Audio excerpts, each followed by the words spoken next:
couldn't agree more, Sarah. I thought this was the most pointless of segments other than to transition into Dakota Kai versus Lyra Valkyrie. Yeah, I thought this was such a weird thing. Like, because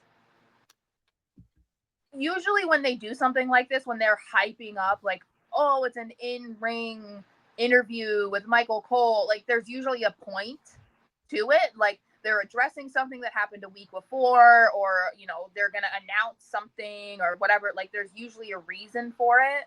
And this was nothing. And it felt like they didn't know what they were doing. Like, they were like, we just need Becky on the show, and then we'll just have this happen. Like, it's fine.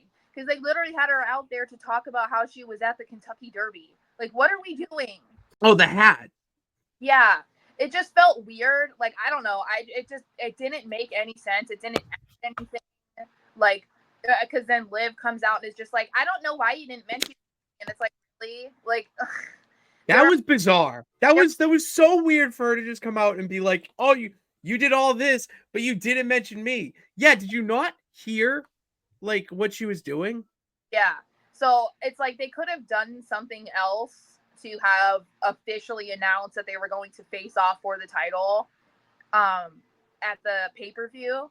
Like, this just, yeah, it was just weird, and I feel like this is just adding more to the hate that people have for Becky. Becky being called, like, Becky Hogan and whatever. Like, this is just adding more to it because it did just feel like, why is this happening? It didn't need to happen.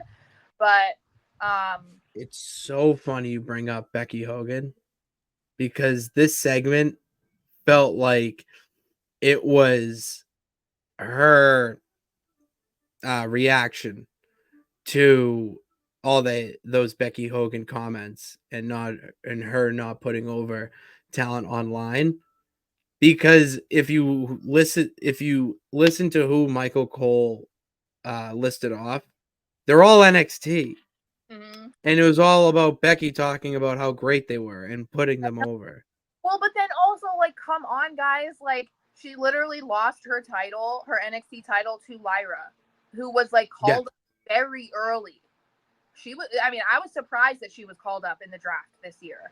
She could have waited. It could have been another 6 months or a year for her to be called up. Not because I don't think she's ready, but, like, she was just champion. Like, there was probably other things that she could have done. But it's like, you know, because a lot of people thought, like, Roxanne would be called up first. You know what I mean? Yeah, they want her.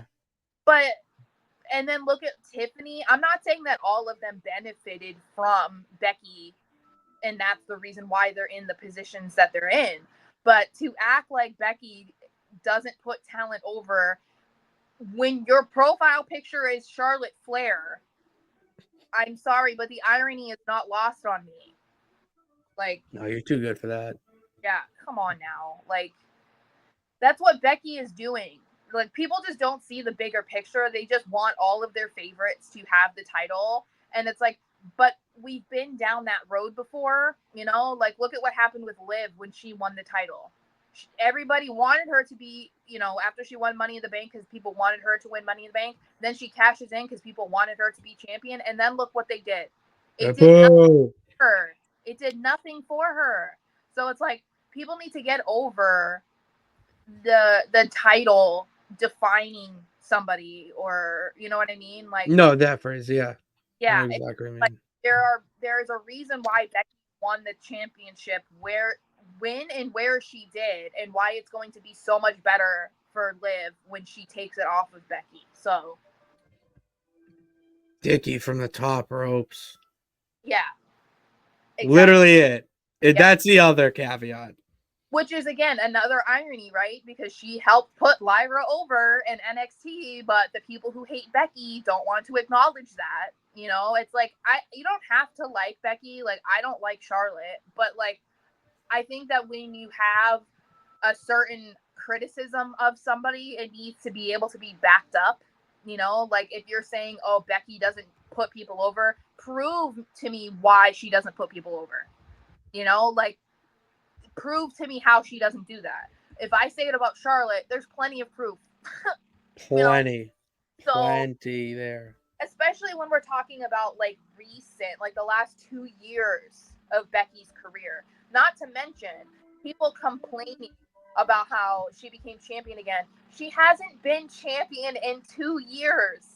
In over 2 years, because Rhea held the world heavyweight or They did. women's world title for a year, and Io just had it for nearly a year. Before that, Bianca had it for over a year. Like, what are we talking about? Like, what are we doing? Like, if you're going to say that you don't like somebody because of this and this and that, at least make it factual.